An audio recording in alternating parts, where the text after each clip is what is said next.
नमस्कार दोस्तों, सारी फैशन आर्ट एंड फूड्स इस यूट्यूब चैनल पर आप सबका स्वागत है। आज हम बना रहे हैं जंपसूट। ये 2 से 3 साल के बेबी के लिए आप इसे जंपसूट या डंगरी भी बोल सकते हैं। सबसे लिए मैंने यहाँ पर 4 फोल्ड में फैब्रिक ले लिया है। मेरी आप सबसे एक रिक्वेस्ट है कि आप मेरी आवाज़ पर ध्यान न देकर आप वीडियो पर ध्यान दीजिए ताकि आपको जल्द से जल्द समझ में आ जाए। 2.5 इंच मैंने नेक विड्थ ली है और 2.5 इंच मैं नेक लेंथ ले रही हूँ, मतलब आर्म होल ले रही हूँ। 2 इंच जो 2 से 3 साल के बेबी के लिए शोल्डर और आर्म होल होता है 4.5 इंच होता है, पर मैंने यहाँ पर 2 इंच माइनस कर लिया है। देखिए कुछ इस तरह से हमें शोल्डर की तरफ से गोलाई दे देनी है और नेक की तरफ से 1/2 इंच की गोलाई दे देनी है इस तरह से।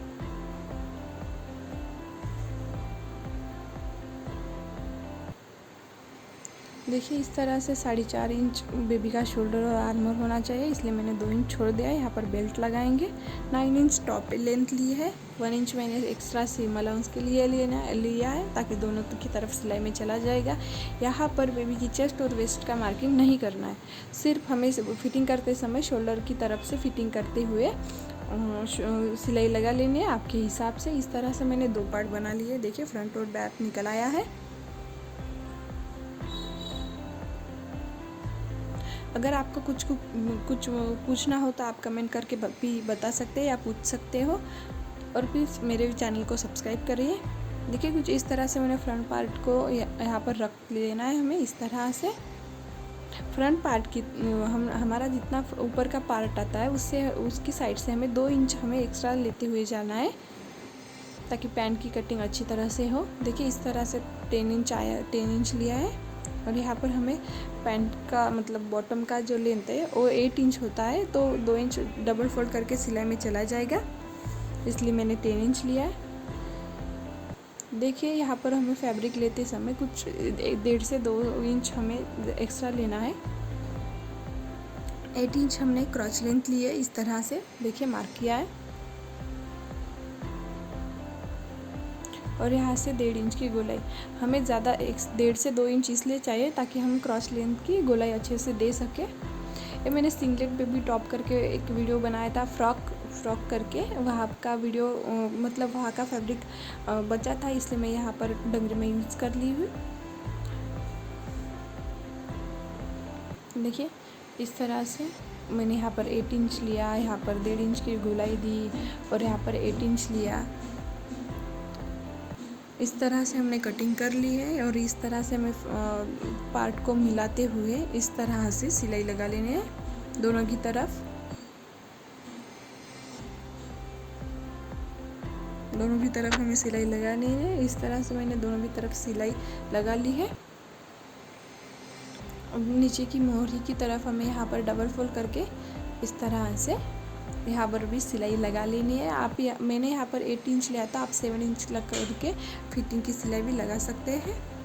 याद रखिएगा हमें क्रॉस लेंथ मतलब सीट के घेरे के समय वहाँ पर पूरा नहीं लेने जाइए। हमें जहाँ पर कटिंग की थी वहाँ से थोड़ी सी तिरछी लाइन खींचते हुए जाना है।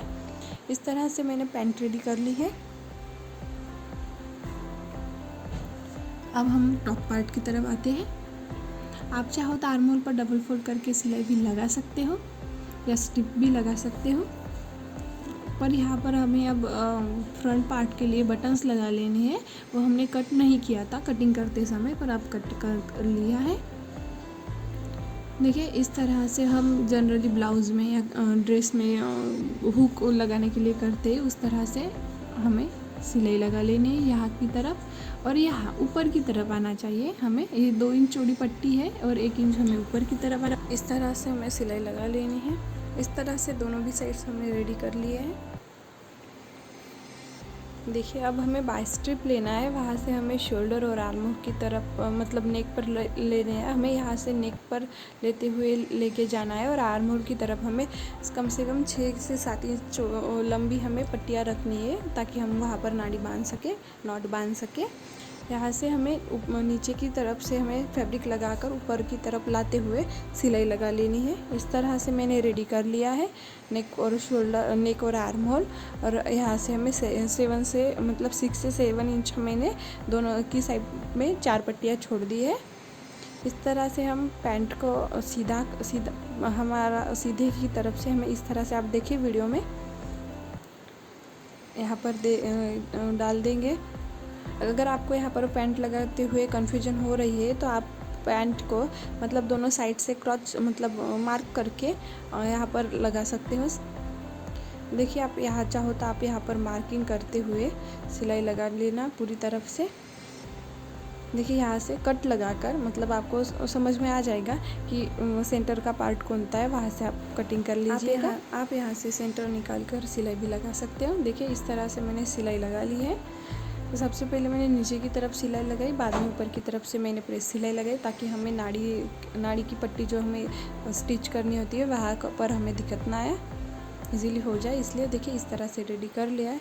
अब हमें जो यहाँ पर इलास्टिक डालने के लिए पट्टी रेडी कर लेनी है। हमने हमारे डंगरी की जो साइज़ ली है, जितनी वीट ली है, हमें उतना ही पट्टी का उसके हिसाब से कट कर लेनी है। 2 इंच चौड़ी पट्टी है, हाफ इंच यहाँ से नीचे की तरफ से और हाफ इंच ऊपर की तरफ से चला जाएगा सिलाई में, और 1 इंच बाकी रहेगा।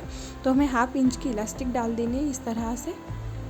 देखिए कुछ इस तरह से यहाँ पर और यहाँ पर मोड़ के हुए सबसे पहले हम ऊपर की तरफ सिलाई लगाएंगे और बाद में नीचे की तरफ से सिलाई लगा लेंगे।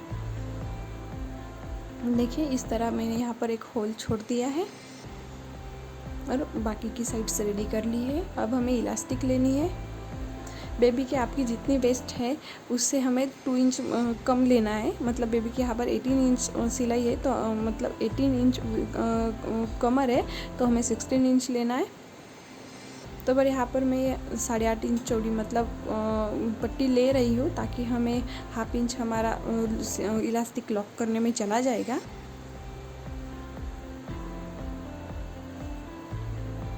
देखिए पिन की मदद से हमें अब पूरे इसमें इलास्टिक डाल देना है इस तरह से। और अब हमें यहाँ पर निकालते हुए इलास्टिक को यहाँ पर लॉक कर देना है। देखिए कुछ इस तरह से हमें यहाँ पर सिलाई लगाते मतलब 4 से 5 सिलाई लगाते हुए लॉक कर देना है इलास्टिक को। देखिए इस तरह से हमें बाद में स्ट्रेच कर बना देंगे। और यहाँ पर जो हमने होल छोड़ा था वो अच्छा नहीं दिखता है, इसलिए मैंने यहाँ पर एक फ्लावर टाइप बना लिया है रिबन का, और वो मैं बीच में लगा दूँगी। और जो ऊपर की तरफ से बटन्स के लिए छोड़ दिए, वहाँ पर मैंने वाइट कलर के बटन्स लगा दिए हैं। अगर आपको मेरी वीडियो अच्छी लगे तो लाइक शेयर और सब्सक्राइब ज़रूर करेगा। Thank you for watching.